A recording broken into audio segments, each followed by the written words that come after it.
नमस्कार दोस्तों, मैं आलोक दुबे आलोक आर्ट्स एकेडमी में आप सभी मित्रों का स्वागत है।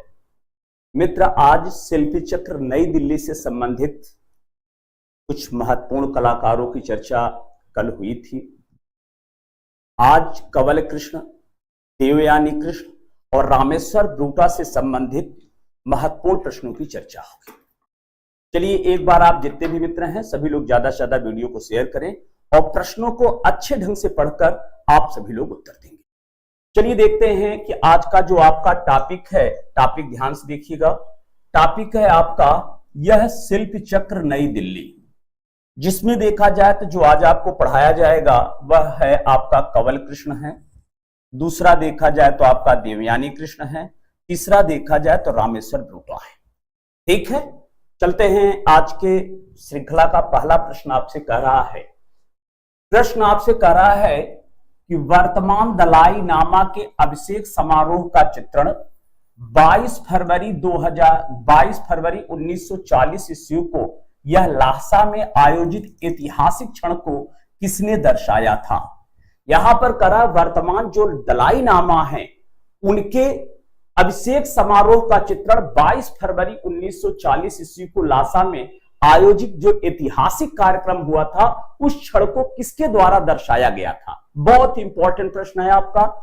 यहां पर ए कह रहा है कंवल कृष्ण है, बी कह रहा है देवयानी कृष्ण है, सी कह रहा है जया अप्पासामी है और डी कह रहा है प्राणनाथ मांगू है। जितने भी मित्र हैं आप सभी लोग इन प्रश्नों का यहां पर उत्तर दीजिएगा। चलिए यहां पर जो भी मित्र हैं आप सभी लोग इन प्रश्नों का यहां पर उत्तर देंगे।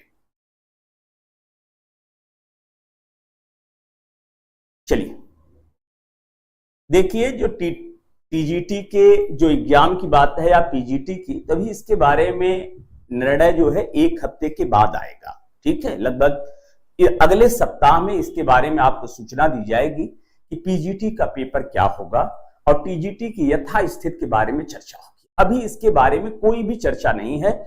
जो भी इसके बारे में इस समय चर्चाएं कर रहा है निश्चित तौर पर वह गलत चर्चा कर रहा है। ठीक है, अभी कोई भी सूचना नहीं है, न तो पीजीटी की परीक्षा कब होगी और टीजीटी की परीक्षा के बारे में भी कोई जानकारी नहीं है। सब अपने जो भी बातें लोग बोल रहे हैं सब उनके दिमाग की उपज है। ठीक है, तो आइए हम एक बार देख लेते हैं कि आप लोगों का आंसर क्या आ रहा है, तब उसी के बाद जो है हम प्रश्नों की बात कर लेते हैं।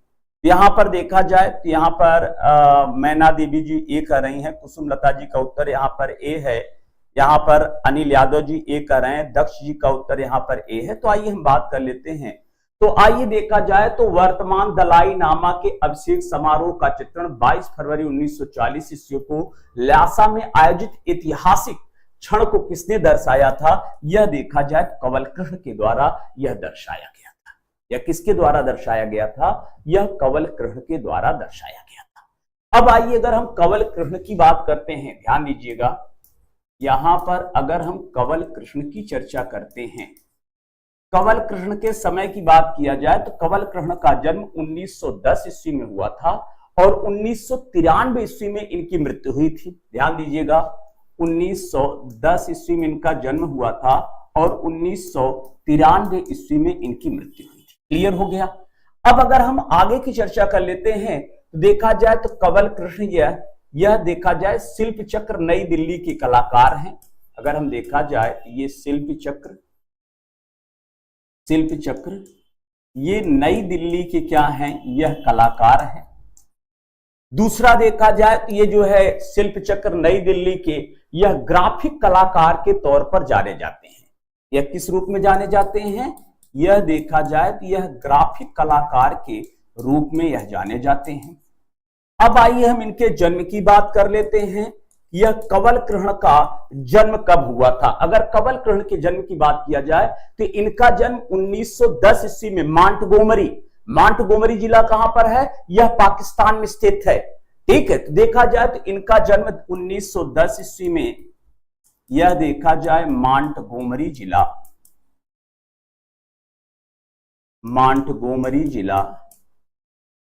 पाकिस्तान में इनका जन्म हुआ था। ठीक है, मांटगोमरी जिला यह पाकिस्तान में जन्म हुआ था। अब यहां पर शिक्षा की बात कर लेते हैं। देखा जाए 1933 से लेकर 1939 ईस्वी तक यहां पर शिक्षा की बात किया जाए तो हमने कहा 1933 से लेकर यह 1939 ईस्वी तक इन्होंने यह कलकत्ता कला विद्यालय में इन्होंने कला की शिक्षा प्राप्त किया। यहां पर कलकत्ता कला विद्यालय में इन्होंने कला की शिक्षा यहां से प्राप्त किया। क्लियर हो गया। इसके बाद देखा जाए ये दिल्ली आर्ट्स कॉलेज, जब भारत पाकिस्तान का विभाजन हुआ तो निश्चित तौर पे ये भारत क्षेत्र में आए।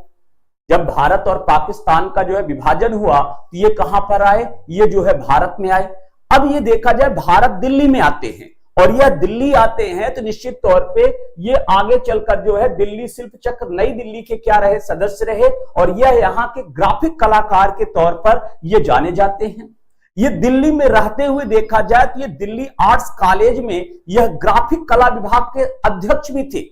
अगर हम बात करते हैं तो आगे चलकर ये जो है यह जो है दिल्ली आर्ट्स कॉलेज में, दिल्ली आर्ट्स कॉलेज में ये ग्राफिक कला विभाग के, ये ग्राफिक कला विभाग के यह जो है प्रमुख भी थे। ये ग्राफिक कला का क्या थे, यह जो है ग्राफिक कला विभाग के यह प्रमुख के रूप में यह जाने जाते हैं। उसके बाद देखा जाए 1941 ईस्वी में, यहां पर अगर हम बात किया जाए 1941 ईस्वी में इनका विवाह देवयानी कृष्ण से हुआ। यहां पर इनका विवाह किससे हुआ, यह जो है देवयानी कृष्ण से इनका विवाह हुआ। ठीक है। आगे अगर हम चर्चा कर लेते हैं तो ध्यान दीजिएगा, हमने कहा 1954 ईस्वी में 1954 ईस्वी में यह यूरोप की भ्रमण पर गए। आगे अगर हम बात किया जाए तो यह 1954 ईस्वी में यह कहां गए, यह यूरोप गए और यह यूरोप जब गए तो यहीं पर देखा जाए तो पेरिस में, जब यह यूरोप भ्रमण पर गए तो यहीं पर देखा जाए तो पेरिस में इन्होंने ग्राफिक कला का अध्ययन किया। यूरोप गए तो कहां गए, यह पेरिस गए और पेरिस में ही इन्होंने क्या किया, यह जो है ग्राफिक कला का यहां पर जो है अध्ययन किया। ठीक है। और इनके बारे में बताया जाता है, ध्यान दीजिएगा, वर्तमान के जो दलाई नामा के राज्याभिषेक का, वहां पर राज्याभिषेक करें जो उनका अभिषेक समारोह हो रहा था, उनका चित्रण इन्होंने 22 फरवरी 1940 ईस्वी में इनके द्वारा जो है किया गया था। और वह चित्र, यही जो चित्र किया गया था, तो इतना ध्यान दीजिएगा, अब आपका सबसे महत्वपूर्ण प्रश्न पूछा जाएगा, वह चित्र जिसको इन्होंने 22 फरवरी 1940 ईस्वी में लासा में ये 14वें दलाई नामा की जो दुर्लभ तस्वीर बनाई थी, वह जून 2025 ईस्वी में, वही चित्र देखा जाए जून 2025 ईस्वी में लंदन की नीलामी में, ध्यान दीजिएगा, वही चित्र देखा जाए जून 2025 ईस्वी में यह लंदन की नीलामी में 1.52 करोड़ रुपए में बिकी थी। वह देखा जाए तो 1.52 करोड़ रुपए में बिकी। यह आपके लिए यह बहुत ही महत्वपूर्ण है। क्लियर हो गया। इन बातों को याद कर लीजिएगा। वर्तमान दलाई नामा के अभिषेक समारोह का चित्रण इन्होंने 22 फरवरी 1940 ईस्वी में कहां पर, यह लासा में आयोजित ऐतिहासिक क्षण को इन्होंने दर्शाया था। यह चित्र जो इन्होंने बनाया था, यही चित्र जून 2020 ईस्वी में लंदन की नीलामी में 1.5 करोड़ रुपए में बिका। यहां से आपको सबसे इंपॉर्टेंट जो बात आपको जानकारी होगी, यह यहां से यह सबसे महत्वपूर्ण है जो आपसे प्रश्न पूछा जा सकता है। क्लियर है। यहां से प्रश्न आपका निश्चित तौर पर यह पूछा जा सकता है। एक बार सारी चीजों को आप देख लीजिएगा। यहां पर देखा जाए तो कंवल कृष्ण की बात करते हैं, जिनका जन्म 1910, मृत्यु 1993 ईस्वी में हुआ था। तो हमने आपसे कहा कि कंवल कृष्ण क्या है, यह शिल्प चक्र नई दिल्ली के यह जो है कलाकार है। यह देखा जाए कि यह ग्राफिक कलाकार के रूप में जाने जाते हैं।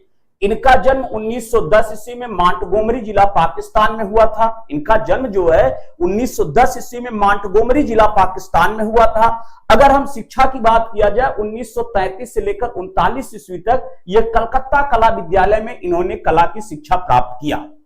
ठीक है। 1933 से 39 ईस्वी तक इन्होंने देखा जाए यह कलकत्ता कला विद्यालय में, गवर्नमेंट जिसको हम कह सकते हैं government college of art Kolkata से इन्होंने कला की शिक्षा प्राप्त किया। जब भारत और पाकिस्तान का विभाजन हुआ तो ये भारत आए, दिल्ली आए। तो देखा जाए तो ये आगे चलकर यह दिल्ली कॉलेज ऑफ आर्ट में ये ग्राफिक कला के जो है यह प्रमुख के रूप में स्थापित हुए।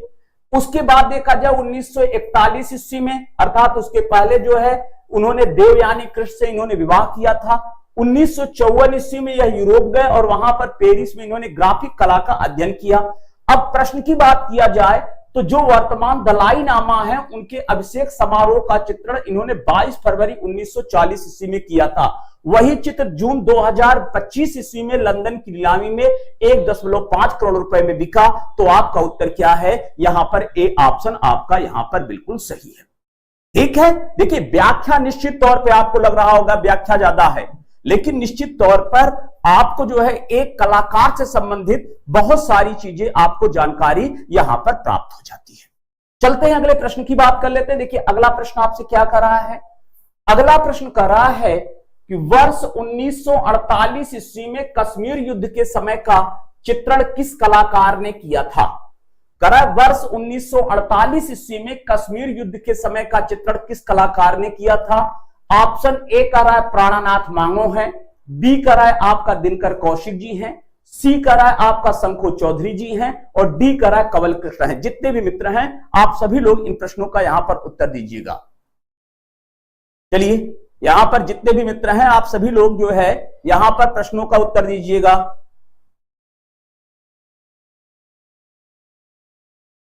चलिए दूसरे प्रश्न का उत्तर क्या आ रहा है? यहां पर डी आ रहा है। चलिए आपका उत्तर क्या है? यहां पर डी है। अब यहां पर देखा जाए तो यहां पर आप जानते हैं कि 1947 ईस्वी में यह भारत का विभाजन हुआ, अर्थात भारत जो है यह भारत और पाकिस्तान दो देशों में क्या हुआ? यह विभाजित हुआ। ठीक है, अगर 1947 ईस्वी की बात किया जाए तो भारत का विभाजन हुआ और यह भारत और पाकिस्तान देखा जाए दो भागों में क्या हुआ? यह विभाजित हुआ। देखा जाए तो इसके बाद 1948 ईस्वी में यहां पर देखा जाए तो इसके बाद 1948 ईस्वी में यह कश्मीर घाटी में, ठीक है, यहां पर कश्मीर घाटी में जो है यह घुसपैठिया, ठीक है, यहां पर देखा जाए घुसपैठिया जो है यहां पर आए, ठीक है, यहां पर आए और यहां पर देखा जाए तो भारत सरकार के द्वारा यहां सैनिक कार्यवाही की गई। यहां पर क्या किया गया? सैनिक कार्यवाही की गई। ऐसे स्थितियों में इस सैनिक कार्यवाही का चित्रांकन किया गया, अर्थात फौजी कार्यवाही को दिखाने के लिए चित्रों का सेट तैयार किया गया। अर्थात यहां पर अगर हम बात किया जाए तो यहां पर देखा जाए तो फौजी कार्यवाही को, यहां फौजी कार्यवाही के रिकॉर्ड के लिए ये देखा जाए तो यहां पर रिकॉर्ड के लिए जो है यह जो है चित्रों का सेट तैयार किया गया। यहां पर देखा जाए चित्रों का यहां पर सेट तैयार किया गया, सेट तैयार किया गया और इसमें देखा जाए इस सेट को किसने तैयार किया? यह जो है कंवल कृष्ण के द्वारा यह सेट तैयार हुआ था। तो आपका उत्तर क्या है? यहां पर डी ऑप्शन आपका यहां पर बिल्कुल सही है। इसीलिए देखा जाए तो ये युद्ध के कलाकार के रूप में पहचाने जाते हैं। ये देखा जाए ये युद्ध के कलाकार के रूप में यह पहचाने जाते हैं। तो इतनी बातें आपको समझ में आ गई। तो आपने देखा कि वर्ष 1948 ईस्वी में कश्मीर युद्ध के समय का चित्रण किस कलाकार ने किया था? तो हमने कहा कि 1947 ईस्वी में भारत और पाकिस्तान का विभाजन हुआ।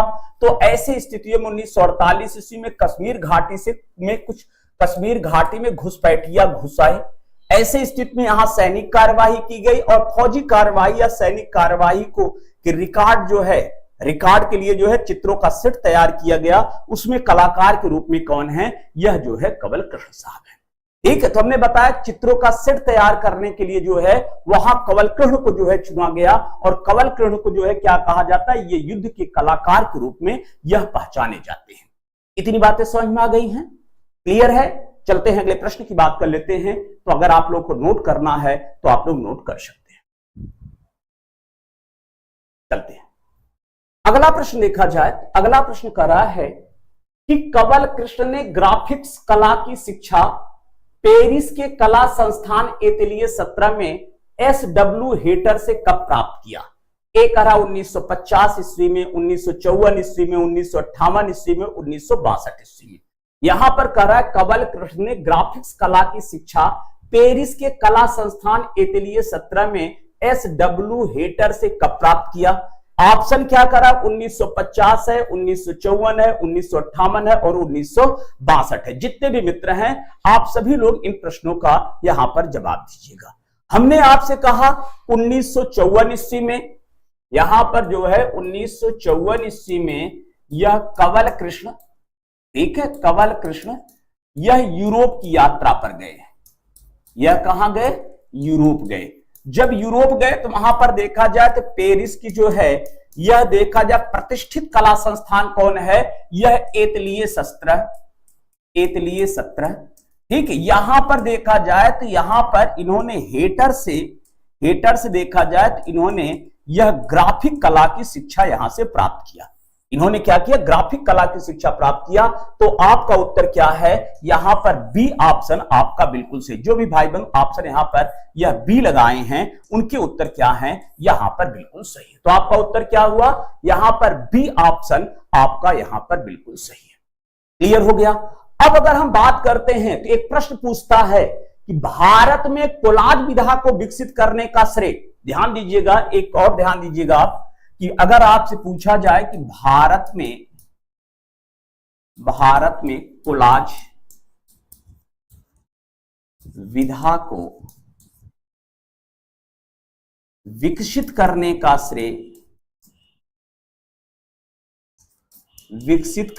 श्रेय किस कलाकार को जाता है, तो अब आप क्या कहेंगे, यह है कंवल कृष्ण, ठीक है। अगर आपसे यह प्रश्न पूछे कि भारत में कोलाज विधा को विकसित करने का श्रेय किस कलाकार को जाता है, तो आप कहेंगे भारत में कोलाज विधा को विकसित करने का श्रेय किसको है, यह कंवल कृष्ण को है, ठीक है। और इन्होंने सबसे पहले कोलाज के, इन्होंने देखा जाए तो यहां पर इन्होंने सबसे पहले जो है कोलाज के लिए यह जिंक प्लेट का प्रयोग किया था। तो यहां पर देखा जाए तो इसको भी इन्होंने सर्वप्रथम कोलाज को विकसित करने के लिए या कोलाज के लिए देखा जाए जिंक प्लेट का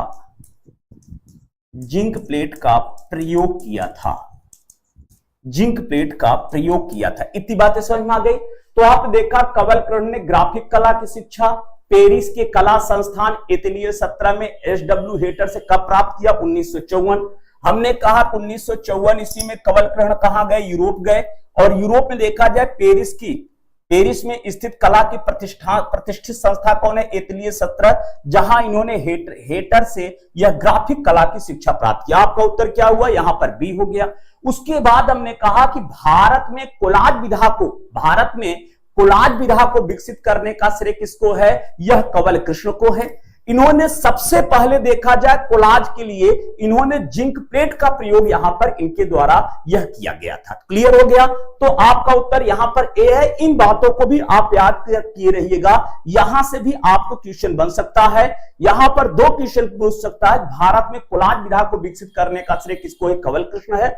कंवल कृष्ण ने कोलाज के लिए किस प्लेट का प्रयोग किया है, तो यहां पर इन्होंने जिंक प्लेट का प्रयोग किया। यहां से आपके 2 प्रश्न यहां से आपके बन सकते हैं। तो आपका उत्तर क्या है, यहां पर बी ऑप्शन आपका यहां पर बिल्कुल सही। जो भी भाई बंद ऑप्शन यहां पर बी लगाए हैं उनके उत्तर यहां पर यह बिल्कुल सही है। चलते हैं अगले प्रश्न की बात कर लेते हैं। देखिए अगला प्रश्न आपसे यहां पर क्या कह रहा है, चलिए आइए अगर हम अगले प्रश्न की चर्चा कर लेते हैं, ध्यान दीजिएगा। चलिए अब यहां पर हम देखा जाए निवेदिता जी हैं, दक्ष जी हैं, जयशंकर यादव जी हैं, वंदना मिश्रा जी हैं, तमाम लोग जो है यहां पर प्रश्नों का उत्तर दे रहे हैं। तो आइए हम अगले प्रश्न की यहां पर चर्चा करते हैं। देखा जाए तो अगला प्रश्न यहां पर क्या करा है, यहां पर करा है आपका कि कंवल कृष्ण के चित्र नहीं है। यहां पर करा अल्लाह श्रृंखला हो गया, यहां पर बी करा प्रकाश का जन्म हो गया, सी करा होली सिटी हो गई, डी करा कश्मीर पाकिस्तान कश्मीर वार। यहां पर आपसे कह रहा है कि यहां से जो प्रश्न पूछ रहा है कि कंवल कृष्ण के चित्र नहीं है, कंवल कृष्ण के चित्र नहीं है। यहां पर प्रश्न क्या पूछ रहा है, अल्लाह श्रृंखला हो गया, बी करा प्रकाश का जन्म हो गया, सी है आपका होली सिटी है और डी करा पाकिस्तान कश्मीर वार। अभी आपने बताया कि इन्होंने पाकिस्तान कश्मीर वार का चित्रांकन 1948 ईस्वी में किया, तो ये इन्हीं का है। इसके अलावा होली सिटी भी इन्हीं का है, यह प्रकाश का जन्म इन्हीं का है। यह देखा जाए तो कवल ग्रहण का चित्र कौन सा है, नहीं है, यह अल्लाह श्रृंखला। जो अल्लाह श्रृंखला चित्र है यह इनकी पत्नी देखा जाए यह देवयानी कृष्ण का है। यह किसका है, यह अल्लाह श्रृंखला, यह देवयानी कृष्ण की यह महत्वपूर्ण कृति मानी जाती है। और यह कृति देखा जाए कागज पर एचिंग माध्यम से बनाया गया है। अगर किसको देखा जाए तो इसको किस पर बनाया गया है, यह कागज पर एचिंग माध्यम से इसको बनाया गया है। और यह चित्र वर्तमान में देखा जाए तो राष्ट्रीय आधुनिक कला संग्रहालय यह नई दिल्ली में यह स्थित है। अगर आपसे पूछा जाए तो यह कहां सुरक्षित है, तो आप कहेंगे यह राष्ट्रीय आधुनिक कला संग्रहालय नई दिल्ली में क्या है, यह सुरक्षित है। क्लियर हो गया। इसके अलावा देखा जाए तो अगर कवल कृष्ण के चित्रों की बात किया जाए, कवल कृष्ण के इसके अलावा चित्रों में जो है बहुत ही महत्वपूर्ण चित्र है यह केव मोनेस्ट्री। तो अभी देखा जाए कल या परसों ही यह जो है प्रश्न आया था, यहां पर इनके बहुत ही महत्वपूर्ण चित्र हैं, यह केव मोनेस्ट्री। अगर हम इनके जो है कवल कृष्ण के चित्र केव मोनेस्ट्री की बात किया जाए तो यह चित्र देखा जाए तो कागज पर जल रंग माध्यम से बना है। यह चित्र देखा जाए तो कागज पर यह जल रंग के माध्यम से बना है। यह भी चित्र देखा जाए राष्ट्रीय आधुनिक कला संग्रहालय नई दिल्ली में यह चित्र सुरक्षित है। यहां से भी आपको प्रश्न पूछ सकता है कि यह केव मोनेस्ट्री किसका प्रसिद्ध चित्र है, तो आप कह सकते हैं केव मोनेस्ट्री यह कवल कृष्ण का प्रसिद्ध चित्र है जो कागज पर जल रंग माध्यम से बना है, जो राष्ट्रीय आधुनिक कला संग्रहालय नई दिल्ली में सुरक्षित है। इनका एक प्रसिद्ध और चित्र है नॉर्वे लैंडस्केप। चलिए यहां पर देखा जाए तो अन्य चित्रों में देखा जाए यह नॉर्वे लैंडस्केप यह कवल कृष्ण का महत्वपूर्ण चित्र है। अगला देखा जाए जैसे देवताओं का घर या देवताओं का आवास, यह भी जो है कवल कृष्ण का यह भी बहुत ही महत्वपूर्ण चित्र माना जाता है। देवताओं का घर कहिए या हम इसको जो है यहां पर आवास भी कह सकते हैं, देवताओं का घर तथा देवताओं का आवास। आगे देखा जाए कवल कृष्ण का प्रसिद्ध चित्र कौन सा है, यह मां भी इनका बहुत ही महत्वपूर्ण चित्र है जो कागज पर जल रंग माध्यम से बना है। यह किस पर बना है, यह देखा जाए कागज पर यह जल रंग माध्यम से इनका बना हुआ यह चित्र माना जाता है। इसके अलावा देखा जाए जैसे जमा हुआ सूरज, ठीक है, आगे हम बात कर लेते हैं। जैसे अगर चित्रों में देखा जाए जैसे जमा हुआ सूरज भी जो है यह इनका महत्वपूर्ण चित्र है। और यह भी चित्र देखा जाए कैनवास पर तैल माध्यम से बनाया गया है। किस पर बनाया गया है, यह देखा जाए कैनवास पर यह तैल माध्यम से बना हुआ यह चित्र है। ठीक है, ये सब देखा जाए तो इसके अलावा कांटों का ताज भी कह सकते हैं। ये सारे चित्र जो है किसके हैं, यह कवल कृष्ण के हैं। अगर कवल कृष्ण के चित्रों में देखा जाए तो ये छापा चित्रकार भी हैं। अभी हमने चित्रों की बात किया, अगर इनके छापा चित्रों की बात किया जाए तो ध्यान दीजिएगा, इसको याद कर लीजिएगा कि कवल कृष्ण के छापा चित्र कौन कौन से हैं। अगर छापा चित्रों की बात किया जाए ला मिला रेपा, यहां पर देखा जाए ला मिला रेपा, यह जो है इनके क्या है, यह इनके छापा चित्रकार के रूप छापा चित्र हैं। एक चित्र इनका बहुत ज्यादा पूछता है, यह शिवरिंग सन, यहां पर देखा जाए क्या है, यह देखा जाए शिवरिंग सन भी इनका महत्वपूर्ण है। इसके बाद अगर हम बात किया जाए जैसे प्रकाश का जन्म, ठीक है, यहां पर लिख सकते हैं यह प्रकाश का जन्म, ये जो है इनके क्या है, यह जो है छापा चित्र है। तो आपने देखा कि कवल कृष्ण के चित्र नहीं है, यह अल्लाह श्रृंखला यह देवयानी कृष्ण का चित्र है जो कागज पर एचिंग माध्यम से बना है। और यह चित्र राष्ट्रीय आधुनिक कला संग्रहालय नई दिल्ली में सुरक्षित है। इसके अलावा प्रकाश का जन्म, होली सिटी, पाकिस्तान कश्मीर वार, ये सभी चित्र किसके हैं, यह कवल कृष्ण के चित्र हैं। इसके अलावा कवल कृष्ण के चित्रों की अगर हम चर्चा करते हैं तो ध्यान दीजिएगा कौन है, जैसे केव मोनेस्ट्री, यह चित्र जो है कागज पर जल रंग माध्यम से बना है। और यह देखा जाए तो राष्ट्रीय आधुनिक कला संग्रहालय नई दिल्ली में यह सुरक्षित है। आगे अगर हम बात करते हैं नॉर्वे लैंडस्केप भी इनके बहुत ही महत्वपूर्ण चित्र हैं। आगे देखा जाए देवताओं का आवास हो गया, मां जो कागज पर जल रंग माध्यम से बना हुआ, जमा हुआ सूरज जो कैनवास पर तैल माध्यम से बनाया गया है। इसके अलावा जो है कागज पर जो है यह कांटों का ताज, जो कांटों का ताज है वह कागज पर देखा जाए जल रंग एवं मोम के माध्यम से बनाया गया है। इसके अलावा छापा चित्रों में देखा जाए जैसे प्रकाश का जन्म हो गया, लाबिला रेपा हो गया और शिवरिंग सन, ये इनके प्रसिद्ध क्या हैं, यह छापा चित्र के रूप में ये जाने जाते हैं। क्लियर हो गया? इसको आपको नोट करना है तो आप लोग नोट कर सकते हैं। चलिए, अगर आप इसको नोट करना चाहे तो निश्चित तौर पे आप नोट कर सकते हैं। चलिए अगले प्रश्न की चर्चा करते हैं। तो अगला प्रश्न कर रहा है कंवल कृष्ण का छापा चित्र है। यहां पर कर रहा है केओ मोनेस्ट्री हो गया, नॉर्वे लैंडस्केप हो गया, देवताओं का आवास हो गया, शिवरिंग सन हो गया। अगर इन चारों कृतियों की बात किया जाए तो अभी हमने देखा जाए तो सभी बताया, यहां पर देखा जाए केओ मोनेस्ट्री भी बताया, नॉर्वे लैंडस्केप बताया, देवताओं का आवास बताया और यहां शिवरिंग सन है। तो यहां पर आपने देखा कंवल कृष्ण का छापा चित्र है, ये जो है केओ मोनेस्ट्री, नॉर्वे लैंडस्केप और देवताओं का आवास इनके चित्र हैं। छापा चित्रों में देखा जाए जो महत्वपूर्ण छापा चित्र है वह कौन है, शिवरिंग सन है। तो आपका उत्तर क्या है, यहां पर डी ऑप्शन आपका यहां पर बिल्कुल सही है। ठीक, ये सभी कृति जो है कंवल कृष्ण के हैं, लेकिन अगर छापा चित्रों की बात किया जाए तो छापा चित्र में कौन है आपका, यह शिवरिंग सन है। अगले प्रश्न की चर्चा करते हैं। तो यहां पर आपसे कह रहा है देवयानी कृष्ण ने, चलिए यहां पर जो है देखा जाए तो कंवल कृष्ण से संबंधित एक दो बातें आपके लिए बहुत ही महत्वपूर्ण है। देखा जाए तो ललित कला अकादमी का फेलोशिप अगर हम बात करते हैं, यह कंवल कृष्ण को जो है ललित कला अकादमी का फेलोशिप यह कब मिला था, यह 1976 ईस्वी में मिला था। यह आपसे यहां पर आपके लिए महत्वपूर्ण है। ललित कला अकादमी का फेलोशिप इनको 1976 ईस्वी में यह प्राप्त हुआ था। क्लियर हो गया? अब यहां पर जिसकी हम चर्चा करेंगे तो ये अगला प्रश्न है, यह देवयानी कृष्ण का। अगला प्रश्न कर रहा है कि देवयानी कृष्ण ने कला की प्रारंभिक शिक्षा यह कहां से प्राप्त की थी। ए करा इंदौर कला विद्यालय से, बी करा जयपुर कला विद्यालय से, सी करा Indian society of oriental art से और डी करा इनमें से कोई नहीं। यहां से आपसे जो प्रश्न पूछा जा रहा है, प्रश्न यह है कि यहां पर देवयानी कृष्ण ने कला की प्रारंभिक शिक्षा कहां से प्राप्त की थी। देवयानी कृष्ण ने यह कला की प्रारंभिक शिक्षा इन्होंने यह कहां से प्राप्त की थी। ठीक है, देवयानी कृष्ण ने कला की प्रारंभिक शिक्षा इसने कहां से प्राप्त किया था। ए करा इंदौर कला विद्यालय, जयपुर कला विद्यालय, Indian society of oriental art, D करा इनमें से कोई नहीं। तो अगर हम यहां पर बात करते हैं कि इन्होंने यह कला की शिक्षा कहां से प्राप्त किया था, तो इन्होंने इंदौर कला विद्यालय से इन्होंने कला की शिक्षा प्राप्त किया। तो अब आप कहेंगे कि यह इंदौर कहां चली गई, तो इंदौर से इनका कैसा संबंध था।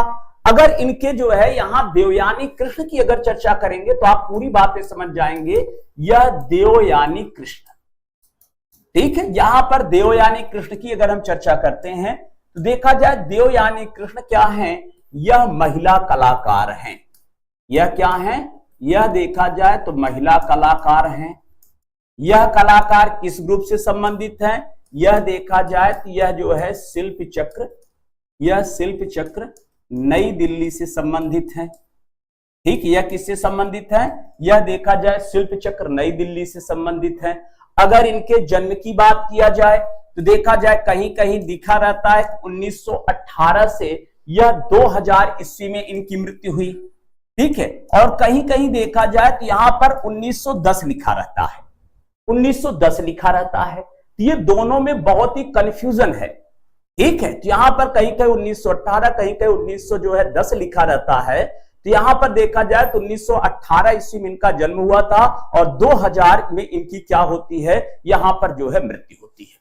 चलिए अगर हम बात करते हैं तो चलिए यहां पर देखा जाए तो ये इनका जन्म जो है यह कहां पर हुआ था, यह इंदौर में हुआ था। इसीलिए इनकी प्रारंभिक शिक्षा की बात किया जाए तो इन्होंने देखा जाए तो यह इंदौर कला विद्यालय में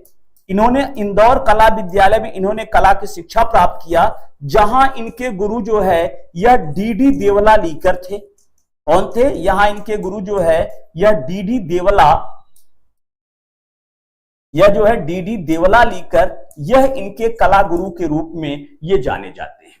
ठीक है, इसके बाद इन्होंने यहां से शिक्षा प्राप्त करने के बाद उच्च शिक्षा प्राप्त करने यह कहां गई, मुंबई गई, और मुंबई का प्रतिष्ठित कला संस्थान था sir J school of art, sir J school of art, Mumbai से इन्होंने यहां से कला की शिक्षा प्राप्त किया।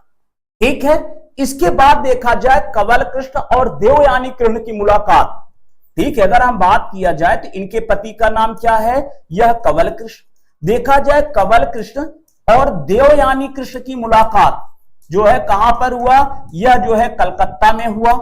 यहां पर देखा जाए कलकत्ता में हुआ और इन दोनों ने 1941 ईस्वी में यहां पर विवाह कर लिया।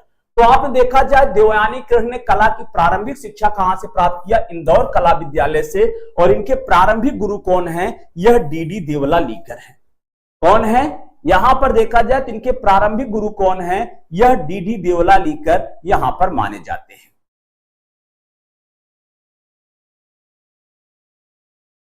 ये बिल्कुल सही है रीना यादव जी, पहले इनका नाम क्या था, यह देवयानी जाधव था। ठीक है, तो बाद में जब शादी हुआ तो वह क्या हो गई, देवयानी कृष्ण हो गई। ये बिल्कुल सही है, कोई इसमें जो है यहां पर दिक्कत नहीं है। ठीक है, चलिए ठीक है, क्लियर हो गया। आगे के प्रश्नों की बात कर लेते हैं। तो यहां पर अगर प्रश्न देखा जाए तो इनमें कह रहा है कौन सा प्रसिद्ध कलाकार लोक कला के विभिन्न रूपों, खिलौना तथा मुखौटों से प्रभावित होकर इन्होंने चित्रांकन किया था। यहां कह रहा है कौन सा प्रसिद्ध कलाकार लोक कला के विभिन्न रूपों, खिलौने तथा मुखौटे से प्रभावित होकर चित्रांकन किया। ए कह रहा है दिनकर कौशिक हैं, बी कह रहा रामेश्वर बूटा हैं, सी कह रहा शंखो चौधरी हैं, और डी कह रहा देवयानी कृष्ण हैं। ठीक है, यहां पर आपसे कह रहा है, जो प्रश्न पूछा है यहां पर कह रहा है कि कौन सा प्रसिद्ध कलाकार लोक कला के विभिन्न रूपों, खिलौने तथा मुखौटों से प्रभावित होकर चित्रांकन किया था। तो वह कौन है, वह देखा जाए दिल्ली शिल्प चक्र की महिला कलाकार, यह देवयानी कृष्ण है। तो आपका उत्तर क्या है, यहां पर डी ऑप्शन आपका यहां पर बिल्कुल से, जो भी भाई बहन ऑप्शन डी लगाए हैं इनके उत्तर क्या है, यहां पर जो है बिल्कुल सही है। चलते हैं अगले प्रश्न की बात कर लेते हैं। देखिए अगला प्रश्न आपसे क्या कर रहा है, अगर अगले प्रश्न की चर्चा करते हैं तो यहां पर कह रहा है देवयानी कृष्ण के संबंध में गलत कथन है।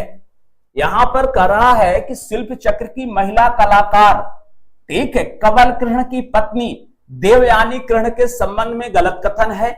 यहां पर कह रहा है शिल्प चक्र नई दिल्ली की महिला कलाकार कौन, देवयानी कृष्ण की कृतियां यह नव आदिमवादी शैली से प्रभावित थी।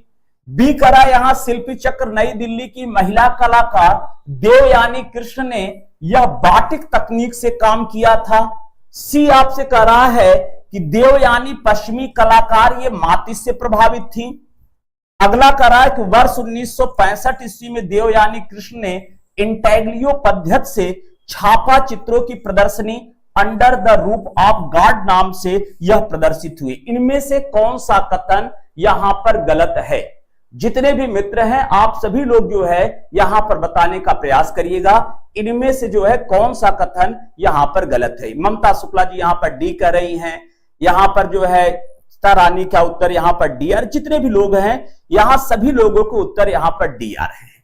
चलिए अगर हम बात करते हैं देवयानी कृष्ण के संबंध में गलत कथन है, शिल्प चक्र नई दिल्ली की महिला कलाकार देवयानी कृष्ण की कृतियां नव आदिमवादी शैली से प्रभावित थी, लोक कला शैली से प्रभावित थी। तो आपका उत्तर क्या है? यहां पर ए ऑप्शन आपका बिल्कुल सही है। दूसरा, शिल्पी चक्र नई दिल्ली की महिला कलाकार देवयानी कृष्ण ने यह बाटिक तकनीक में काम किया है। अगर देखा जाए तो इन्होंने बाटिक तकनीक में भी काम किया, तो आपका उत्तर बी सही है। करा देवयानी पश्चिमी कलाकार मातिस से प्रभावित थी, ये मातिस से नहीं, यह जो है पॉलक्ली से प्रभावित थी। कौन था? ये देखा जाए कि ये जो है पश्चिमी कलाकार ये पॉलक्ली से प्रभावित थी। तो आपका सी क्या है? यहां पर गलत है। अगला करा वर्ष 1965 ईस्वी में देवयानी कृष्ण ने इंटेग्लियो पद्धति से छापा चित्रों की प्रदर्शनी अंडर द रूप ऑफ गॉड नाम से प्रदर्शित हुआ। ये आपका ऑप्शन डी वाला ये बिल्कुल सही, जिसको आप लोगों ने गलत किया है। तो ये ऑप्शन क्या है आपका यहां पर बिल्कुल सही है। तो ये 8वें प्रश्न का उत्तर क्या है, यह आपका सी बिल्कुल सही। जो भी भाई बंधु ऑप्शन यहां पर सी लगाए हैं इनके उत्तर यहां पर यह बिल्कुल सही है। ठीक है, यहां पर जिन भाई बंधियों ने उत्तर यहां पर जो है यह डी लगाया है उनके उत्तर क्या है, यह बिल्कुल जो है गलत है। आपका उत्तर क्या होना चाहिए, यहां पर सी होना चाहिए। तो आपका उत्तर क्या है, यहां पर सी, यहां पर बिल्कुल सही है। क्लियर हो गया? ठीक है, तो यहां बहुत सारे लोगों ने उत्तर क्या लगाया, यहां पर यह डी लगाया है। अगले प्रश्न की चर्चा कर लेते हैं। अगला प्रश्न आपसे क्या कर रहा है, यहां पर कह रहा है देवयानी कृष्ण की कौन सी चित्र श्रृंखला यह कागज पर एचिंग माध्यम से नहीं बनी है। तो यहां पर आपने देखा कि इन्होंने इंटेग्लियो पद्धति में इन्होंने छापा चित्रों की प्रदर्शनी अंडर द रूप ऑफ गॉड नाम से प्रदर्शित हुआ। तो यहां पर कह रहा है देवयानी कृष्ण की कौन सी चित्र श्रृंखला कागज पर यह एचिंग माध्यम से नहीं बनी है। ए कह रहा है बम बम भोले श्रृंखला, बी कह रहा है अल्लाह श्रृंखला, सी करा क्या और कहां श्रृंखला, और डी करा तिब्बती ग्रामीण। जितने भी मित्र हैं आप सभी लोग इन प्रश्नों का यहां पर उत्तर दीजिएगा। ये निश्चित तौर पर है, ये सभी कृतियां, ये जो आपको कृतियां दिखाई दे रही हैं, ठीक है, जिसमें आप जो है बम बम भोले श्रृंखला देख रहे हैं, अल्लाह श्रृंखला देख रहे हैं, क्या और कहां श्रृंखला, तिब्बती श्रृंखला, ये सभी श्रृंखलाएं किसकी हैं, यह जो है देवयानी, यह सभी जो है यह श्रृंखला किसका है, यह देवयानी कृष्ण का है। जिसमें देखा जाए तो इसमें से कागज पर एचिंग माध्यम से कौन सा नहीं बना, वह जो है तिब्बती ग्रामीण। जो तिब्बती ग्रामीण है यह देखा जाए तो इसको यहां पर जल रंग माध्यम से बनाया गया है। तो आपका उत्तर क्या है, यहां पर डी ऑप्शन आपका यहां पर बिल्कुल सही है। ठीक है, तो अगर देखा जाए जैसे बम बम भोले श्रृंखला हो गया, अल्लाह श्रृंखला, जो अल्लाह श्रृंखला है वह राष्ट्रीय आधुनिक कला संग्रहालय नई दिल्ली में सुरक्षित है। दूसरा अगर हम देखा जाए क्या और कहां श्रृंखला, यह भी जो है राष्ट्रीय आधुनिक कला संग्रहालय नई दिल्ली में सुरक्षित है। तो आप ऐसे दोनों को लिख सकते हैं, ये दोनों जो है यह देखा जाए राष्ट्रीय आधुनिक कला संग्रहालय, यह दोनों जो है यह नई दिल्ली में सुरक्षित है। और ये सब जो है कागज पर एचिंग माध्यम से बनाया गया है, जबकि जो तिब्बती ग्रामीण है इसको जल रंग माध्यम से यहां पर बनाया गया है। क्लियर हो गया? अगर इनके जो है ये तो देखा जाए, तो अब आगे देखा जाए, ये तो क्या थे, इनके जो है यहां पर चित्रों की श्रृंखलाएं थी। इसके अलावा अगर इनके चित्रों की श्रृंखलाओं देखा जाए, जैसे कैक्टस सीरीज, यहां पर आगे इनके सीरीज में देखा जाए तो जैसे क्या हो गया, यह कैक्टस श्रृंखला या सीरीज भी जो है इनकी बहुत ही महत्वपूर्ण है। आगे देखा जाए योग सीरीज, योग सीरीज भी जो है यह देवयानी कृष्ण की यह महत्वपूर्ण सीरीज मानी जाती है, यह भी बहुत ही महत्वपूर्ण है। इसके अलावा इनके छापा चित्रों की बात किया जाए, ठीक है, इनके छापा चित्र कौन कौन से हैं, अभी श्रृंखला चल रहा था, छापा चित्रों में देखा जाए तो इनके क्या हैं, यह गणेश चित्र भी इनके महत्वपूर्ण हैं। आगे देखा जाए मॉक्स हो गया, ठीक है, यहां पर एलिफेंट हो गया या एलिफेंटा हो गया, यहां पर देखा जाए तो ये मुखौटा हो गया। ये सब जो है इनके ये छापा चित्र के यह उदाहरण माने जाते हैं। ये सभी देखा जाए तो इनके छापा चित्र के उदाहरण माने जाते हैं। इनके अगर सामान्य चित्रों की बात किया जाए, ठीक है, तो यहां पर इनके सामान्य चित्र कौन से हैं, यह महाकाल हैं। अभी आप जो है कल या परसों जो है आपको महाकाल के बारे में बताया गया था, तो महाकाल धनराज, इसी शीर्षक से धनराज भगत की मूर्ति शिल्प है जो डरावना है। और यहां पर महाकाल क्या है, यहां पर जो है चित्र है जिसको जल रंग माध्यम से बनाया गया है। इनके अन्य चित्रों में जैसे हिरण हो गया, यहां पर जो है हिरण जिसको देखा जाए टेम्परा माध्यम से बनाया गया है। आगे देखा जाए पंडित गण, ये इनके क्या है, यह इनके सामान्य चित्र यहां पर यह माने जाते हैं। हिरण हो गया, महाराज महाकाल हो गया, महाकाल हो गया, यहां पर पंडित गण हो गया, मुखौटा नाच हो गया, ठीक है, यहां पर हम क्या कहते हैं, यह देखा जाए मुखौटा नाच, ये भी जो है किस माध्यम से, ये टेम्परा माध्यम से यहां पर बना हुआ है। क्लियर हो गया? एक बार जो है इनके बारे में हम पूरा चर्चा कर देते हैं, फिर आगे चलते हैं। तो यहां पर करा है देवयानी कृष्ण की कौन सी चित्र श्रृंखला वह कागज पर एचिंग माध्यम से नहीं बनी है, कागज पर एचिंग माध्यम से नहीं बनी है। बम बम भोले श्रृंखला, यह कागज पर एचिंग माध्यम से बना है। अल्लाह श्रृंखला, यह भी कागज पर एचिंग माध्यम से बना है, जो राष्ट्रीय आधुनिक कला संग्रहालय नई दिल्ली में सुरक्षित है। क्या और कहां श्रृंखला, यह बहुत इंपॉर्टेंट श्रृंखला है, यह भी कागज पर एचिंग माध्यम से बना है, जो राष्ट्रीय आधुनिक कला संग्रहालय नई दिल्ली में सुरक्षित है। जबकि तिब्बती ग्रामीण जो तिब्बती ग्रामीण है, यह जल रंग माध्यम से बना है। इसके अलावा इनके अन्य चित्र श्रृंखलाओं में देखा जाए तो यहां पर यहां पर कैक्टस सीरीज, अगर कैक्टस सीरीज की बात किया जाए, आगे हम बात करते हैं यहां पर, चलिए एक और लिख सकते हैं लवर्स सीरीज, यह भी इनकी बहुत ही महत्वपूर्ण श्रृंखला है। यह कैक्टस सीरीज और लवर सीरीज भी, यह भी देवयानी कृष्ण की महत्वपूर्ण चित्र श्रृंखला मानी जाती है। अगर योग सीरीज की बात किया जाए, यह भी कागज पर एचिंग माध्यम से बना है, और यह भी कहां पर स्थित है, यह भी देखा जाए तो राष्ट्रीय आधुनिक कला संग्रहालय नई दिल्ली में क्या है, यह सुरक्षित है। इनके छापा चित्रों की बात किया जाए, गणेश, मास, एलिफेंट, मुखौटा चित्र है। सामान्य चित्रों में देखा जाए तो आपका महाकाल, हिरण, पंडितगढ़, मुखौटा नाच, ये इनके क्या हैं, यह बहुत ही महत्वपूर्ण इनकी कृतियां मानी जाती हैं, जिसके बारे में हमने चर्चा किया। तो चलिए हम आगे के प्रश्नों की बात कर लेते हैं। चलिए आप लोग इसको अच्छे ढंग से आप लोग नोट कर लीजिएगा।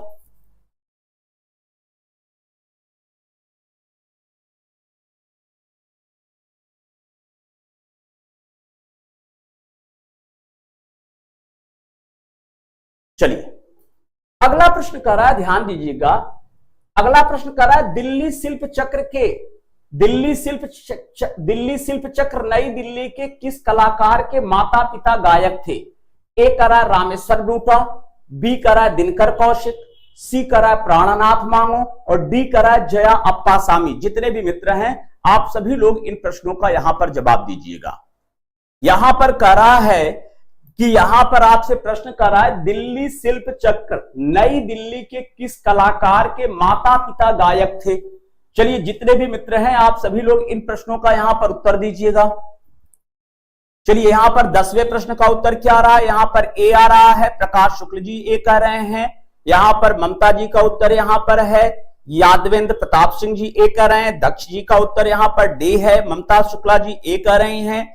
मीना शर्मा जी का उत्तर ए है, प्रियंका अवस्थी जी ए कह रहे हैं। यहां पर रेखा मौर्य जी का उत्तर यहां पर डी है। अगर हम बात करते हैं दिल्ली शिल्प चक्र नई दिल्ली के किस कलाकार के माता पिता गायक हैं, ये रामेश्वर बूटा के माता पिता क्या हैं, यह गायक हैं। रामेश्वर यहां पर रामेश्वर बूटा के यह माता पिता क्या हैं, यह दोनों गायक हैं। अगर इनके जन्म की यहां पर हम चर्चा कर लेते हैं, यहां पर देखा जाए तो रामेश्वर बूटा की अगर हम बात करते हैं तो इनका जन्म 1941 ईस्वी को, इनका जन्म 1941 ईस्वी में कहां पर हुआ था, यह नई दिल्ली में इनका जन्म हुआ था। रामेश्वर बूटा का जन्म कहां हुआ था, यह 1941 ईस्वी नई दिल्ली में हुआ था। तो शिक्षा आप लोग क्लियर कर सकते हैं, दिल्ली कॉलेज ऑफ आर्ट में इन्होंने शिक्षा प्राप्त किया। चलिए देखा जाए दिल्ली कॉलेज ऑफ आर्ट में, दिल्ली कॉलेज ऑफ आर्ट में इन्होंने यहां पर कला की शिक्षा प्राप्त किया। यहीं पर यह कला की शिक्षा प्राप्त किया। और ये कला जगत में किस रूप में जाने गए, तो ये देखा जाए तो ये कला जगत में यह चित्रकार के तौर पर जाने गए। और यहां पर इनका कार्य क्षेत्र क्या रहा है, अगर इनके कार्य क्षेत्र की बात किया जाए तो यह नई दिल्ली ही इनका कार्य क्षेत्र रहा है। अर्थात अधिकांशतः कार्य इनके कहां पर हुए हैं, यह नई दिल्ली में हुआ है। यह देखा जाए तो ये दिल्ली शिल्प चक्र के संस्थापक सदस्य थे। अगर हम यहां पर बात कर लेते हैं तो ये देखा जाए तो ये शिल्प चक्र नई दिल्ली के, ये देखा जाए तो ये शिल्प चक्र नई दिल्ली के ये क्या है कि यह संस्थापक सदस्य थे। यह क्या है, यहां के संस्थापक सदस्य हैं और आगे चलकर यहां पर ग्रुप सेक्रेटरी बने।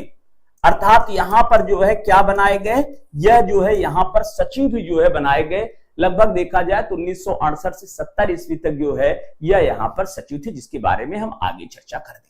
ठीक है, इतना चीजें आप नोट कर लीजिएगा। दिल्ली शिल्प चक्र नई दिल्ली के किस कलाकार के माता पिता यहां गायक थे, रामेश्वर बूटा हो गए। रामेश्वर बूटा ये देखा जाए तो ये कलाकार हैं, कला जगत में चित्रकार के रूप में जाने जाते हैं। यह शिल्प चक्र नई दिल्ली के संस्थापक सदस्य एवं ये ग्रुप सेक्रेटरी अर्थात सचिव भी रहे। इनका जन्म 1941 नई दिल्ली में हुआ था। दिल्ली कॉलेज ऑफ आर्ट में इन्होंने कला की शिक्षा प्राप्त की, चित्रकार थे और इनका कार्य क्षेत्र क्या रहा है, यह दिल्ली रहा है। अगला प्रश्न आपसे कर रहा है कि रामेश्वर ब्रूटा ने अपनी सेल्फ पोर्ट्रेट में उन्होंने खुद को एक सनकी यथार्थवादी शैली रूप में प्रस्तुत किया। इसका चित्रांकन कब किया? ये जो सेल्फ पोर्ट्रेट इन्होंने बनाया, इसका चित्रांकन इन्होंने कब किया? ए करा 1960 ईस्वी में किया, बी करा 1963 ईस्वी में किया, सी करा 1965 ईस्वी में किया और डी करा 1970 ईस्वी में किया। जितने भी मित्र हैं आप सभी लोग जो है इन प्रश्नों का यहां पर उत्तर दीजिएगा। चलिए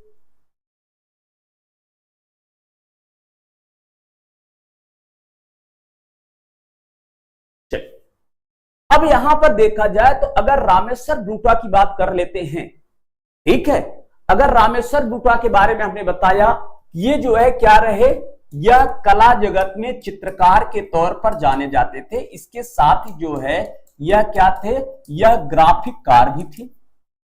माना जाता है कि यह बचपन में ही चित्रकला के प्रति इनका प्रेम दिखाई देता है, अर्थात ये जो है बचपन में ही चित्रकला के प्रति इनका प्रेम था, उन्मुख थे। तो हम कह सकते हैं यहां पर जो है बचपन से ही चित्रकला के प्रति या चित्रकला के प्रति इनका लगाव था, इनका जो है लगाव था, अर्थात बचपन में ही लोग जान गए कि इसका जो है क्या था, इसके प्रति इनका क्या है, यह ज्यादा जो है प्रेम दिख रहा है। इसके बाद हमने बताया कि ये दिल्ली शिल्प चक्र में क्या रहे, यह दिल्ली शिल्प चक्र के यह जो है सदस्य थे और यहां पर जो है सचिव, दिल्ली शिल्प चक्र में यह ग्रुप सेक्रेटरी सचिव बनाए गए। यह 1968 से यह 70 ईस्वी तक, यह 1968 से 70 ईस्वी तक यह दिल्ली शिल्प चक्र में यह क्या रहे, यह जो है यहां पर सचिव के रूप में इन्होंने जो है यहां पर कार्य किया है। ठीक है, अगला जो आपसे प्रश्न पूछा जा रहा है, तो यह प्रश्न आपका यह है कि रामेश्वर ब्रूटा ने अपनी सेल्फ पोर्ट्रेट में उन्होंने खुद को एक सनकी यथार्थवादी शैली के रूप में प्रस्तुत किया है और उसका चित्रांकन यहां पर कब किया गया? अगर उसके चित्रांकन की बात किया जाए तो यह है आपका उत्तर 1963। जो भी भाई बहन ऑप्शन यहां पर बी लगाए हैं उनके उत्तर यहां पर बिल्कुल सही है। प्रश्न एक बार आप लोग फिर पढ़ लीजिएगा कि रामेश्वर ब्रूटा ने अपनी सेल्फ पोर्ट्रेट बनाई जिसमें उन्होंने खुद को एक सनकी यथार्थवादी शैली के रूप में प्रस्तुत किया और इसका चित्रांकन कब किया गया? यह देखा जाए तो 1963 ईस्वी में क्या किया गया, यहां पर इनका चित्रांकन किया गया। तो आपका उत्तर क्या है, यहां पर बी ऑप्शन बिल्कुल सही है। अब अगर हम बात किया जाए तो 1976 ईस्वी में, यहां पर अगर हम चर्चा करते हैं, यहां पर 1976 ईस्वी में सांस्कृतिक आदान प्रदान के एक कार्यक्रम में, यहां पर देखा जाए सांस्कृतिक आदान प्रदान के एक कार्यक्रम के तहत एक देखा जाए कार्यक्रम के तहत इनको कहां जाना पड़ा? ये जो है ये फ्रांस गए। ठीक, ये कहां जाते हैं? यह जो है फ्रांस गए। क्लियर हो गया? तो अगर आपसे यह क्वेश्चन पूछा जाए सांस्कृतिक आदान प्रदान के कार्यक्रम के रूप में यह रामेश्वर ब्रूटा फ्रांस कब गए? 1976। कहां गए? फ्रांस गए। तो आपका उत्तर यहां पर क्या है? यह बी ऑप्शन आपका यहां पर बिल्कुल सही। जो इसको भी नोट करना है वह यहां पर नोट कर सकता है।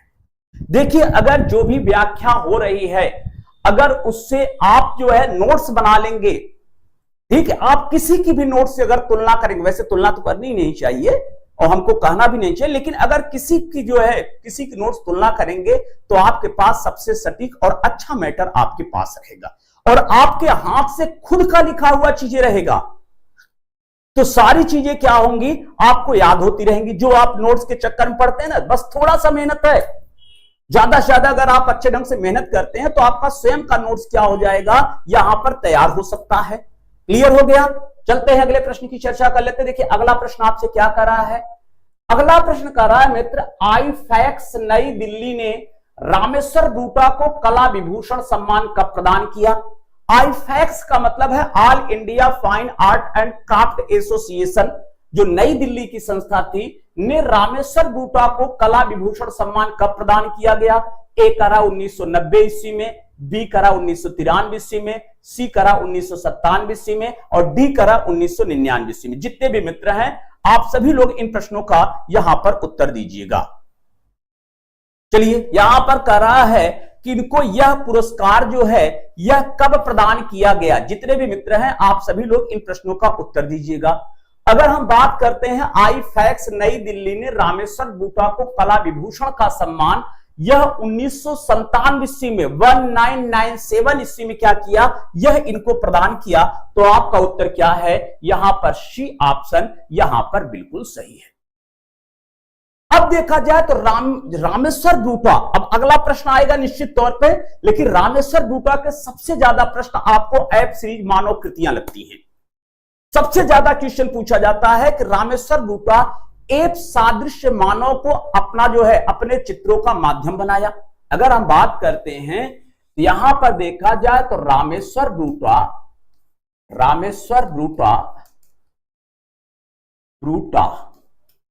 ठीक एप सादृश्य मानव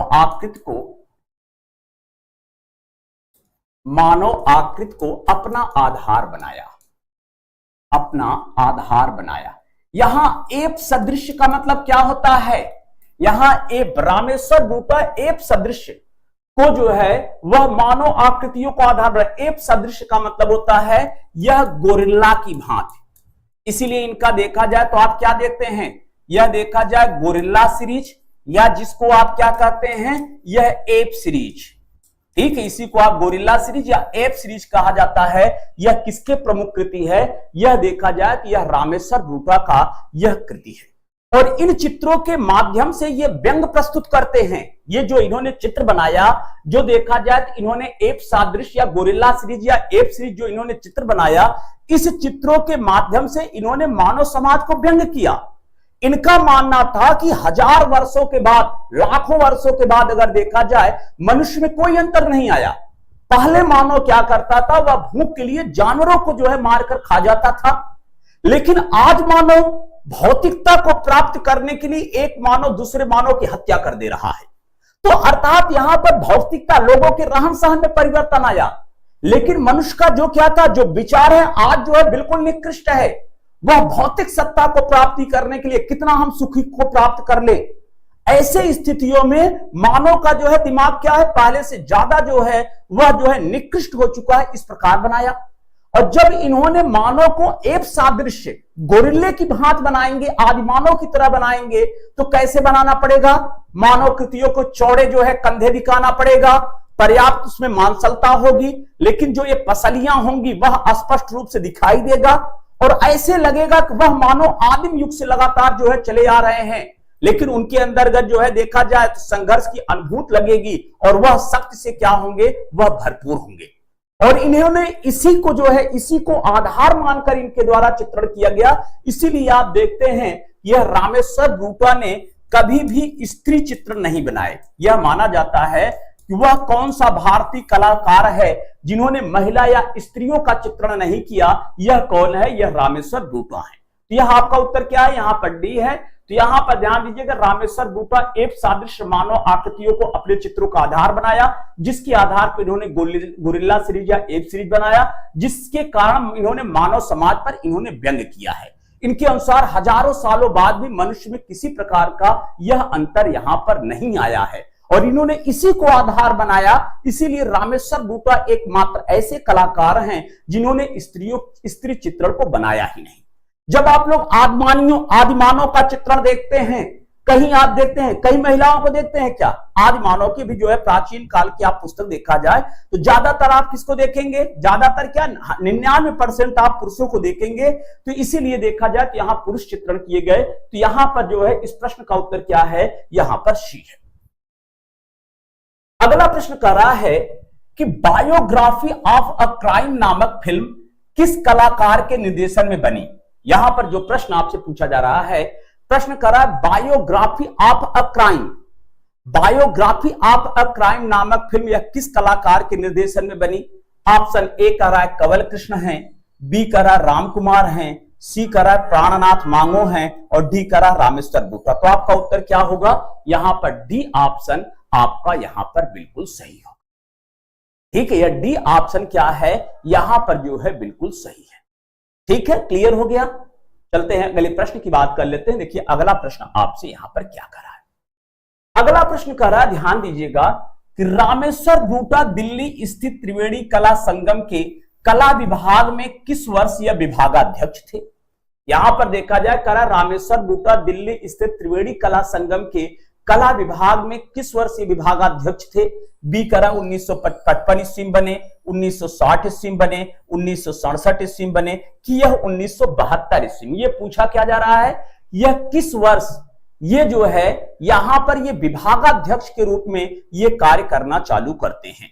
देखा जाए तो ये इनकी नियुक्ति जो है, इनकी नियुक्ति यहां पर देखा जाए तो ये प्रवक्ता के पद पर हुआ। यहां पर जो इनकी नियुक्ति होती है वह देखा जाए यह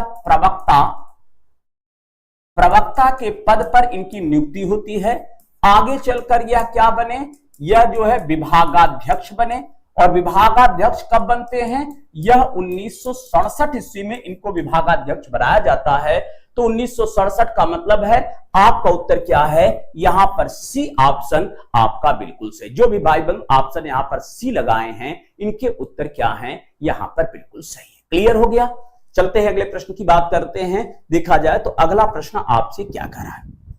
अगला प्रश्न ध्यान दीजिएगा, यहां पर कर रहा है रामेश्वर बूटा की प्रसिद्ध कलाकृति मेटामार्फोसिस किस माध्यम से बनाया गया है? यहां पर करा रामेश्वर बूटा की प्रसिद्ध कलाकृति मेटामार्फोसिस किस माध्यम से बनाया गया है? ए करा है कैनवास पर तैल रंग, बी करा है कागज पर जल रंग, सी करा है कैनवास पर एक्रेलिक, डी करा है कैनवास पर मिश्रित माध्यम। जितने भी मित्र हैं आप सभी लोग इन प्रश्नों का यहां पर उत्तर दीजिएगा। चलिए यहां पर जो भी मित्र हैं आप सभी लोग इन प्रश्नों का यहां पर उत्तर दीजिएगा कि इसका कौन सा उत्तर यहां पर सही है।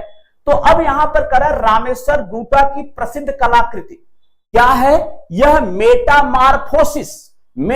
मेटामार्फोसिस का मतलब क्या होता है? काया पलट। अगर इसके अर्थ की बात किया जाए तो इसका क्या है? यह काया पलट। ठीक है, यह काया पलट। इसको किस माध्यम से इन्होंने बनाया? यहां पर देखा जाए तो आपसे ए करा है कैनवास पर तैल माध्यम से है, बी करा है कागज पर जल माध्यम से बना है, यहां पर सी आपसे कर रहा है कैनवास पर एक्रिलिक है और डी करा है कैनवास पर मिश्रित माध्यम से। ये देखा जाए तो ये रामेश्वर बूटा का जो मेटामार्फोसिस है इसको कैनवास पर तैल माध्यम से इसको बनाया गया है। और यह कृत देखा जाए तो कहां पर स्थित है? यह राष्ट्रीय आधुनिक कला संग्रहालय नई दिल्ली में क्या है? यह सुरक्षित है। तो आपका उत्तर क्या है? यहां पर ए ऑप्शन आपका यहां पर बिल्कुल सही। जो भी भाई बंधु ऑप्शन ए लगाए हैं इनके उत्तर यहां पर यह बिल्कुल सही है। क्लियर है। चलते हैं अगले प्रश्न की बात कर लेते हैं। देखिए अगला प्रश्न आपसे क्या कह रहा है। अगला प्रश्न कह रहा है कि यहां पर कौन सा चित्रकार शरीर पर बाल दिखाने के लिए ब्लेड टुकड़ों से कैनवास पर खुरचकर इच्छित प्रभाव उत्पन्न किया? अब यहां पर हमने बताया कि रामेश्वर बूटा ने क्या किया। यहां पर अगर देखा जाए तो रामेश्वर बूटा ने यहां पर एप सादृश्य, यहां पर देखा जाए एप सादृश्य इन्होंने मानव आकृतियां बनाई। एप सादृश्य का मतलब है यह गोरिल्ला के समान, गोरिल्ला के समान या जो है देखा जाए तो आदिमानव के समान इन्होंने क्या बनाया? यह जो है यहां पर इस प्रकार से इन्होंने कलाकृतियों को बनाया। यह कलाकृतियां क्यों बनाया? हमने बताया कि इन्होंने बताया कि हजारों साल बाद भी अगर हम बात करते हैं तो इनके अनुसार हजारों साल बाद भी मनुष्य में किसी प्रकार का अंतर नहीं आया है। बस मानव थोड़ा सा शारीरिक रूप से थोड़ा सा सुंदर हो गया है, भौतिकता की प्राप्ति में लगा है, लेकिन जो उसके विचार है, पहले भी मानव क्या करता था? अपनी भूख के लिए जानवरों की हत्या करता था, लेकिन बाद में वर्तमान समय में मानव उससे भी ज्यादा राक्षसी प्रवृत्ति उसमें आ गई है। वह जो है भौतिकता को प्राप्त करने के लिए वह मनुष्य की हत्या कर दे रहा है, अपने लोगों की हत्या कर रहा है, अपने परिवार की हत्या कर रहा है। इन्होंने इस चीजों को यहां पर बताने का क्या किया? यहां पर जो है प्रयास किया। बूटा इस माध्यम से इन्होंने बताया कि इन्होंने जो है यह मनुष्य की पाशविक प्रवृत्ति को मनुष्य के राक्षसी प्रवृत्ति को इन्होंने दिखाने का प्रयास किया, अर्थात इस चित्र के माध्यम से इन्होंने समाज पर व्यंग किया। अब देखा जाए, जब इन्होंने एप सादृश मानव आकृतियां बनाएंगे, उस मानव में क्या होगा, बड़े बड़े रोए या बाल होंगे। ठीक है, यहां पर ज्यादातर क्या होंगे, वहां पर बाल दिखाए जाएंगे। अब बाल दिखाने के लिए इन्होंने क्या किया, करा कौन सा चित्रकार शरीर पर बाल दिखाने के लिए ब्लेड टुकड़ों से कैनवास पर खुरच कर क्या किया, वह इच्छित प्रभाव उत्पन्न किया जैसा वह चाहता था। वह कलाकार कौन है, वह रामेश्वर बूटा है। तो आपका उत्तर क्या हुआ, यहां पर डी ऑप्शन आपका यहां पर बिल्कुल सही। जो भी भाई बंद ऑप्शन डी लगाए हैं उनके उत्तर यहां पर बिल्कुल सही है। अगला प्रश्न कर रहा है मित्र, यहां पर करा राष्ट्रीय ललित कला अकादमी नई दिल्ली ने रामेश्वर बूटा को कब नेशनल अवार्ड से सम्मानित किया था। ए करा 1980, 81, 84, बी करा 1983, 85, 87, सी करा 1982, 85, 87 और डी करा इनमें से कोई नहीं। चलिए, जितने भी मित्र हैं आप सभी लोग इन प्रश्नों का यहां पर उत्तर दीजिएगा। चलिए, जो भी मित्र हैं आप सभी लोग जो है इन प्रश्नों का यहां पर उत्तर दीजिएगा।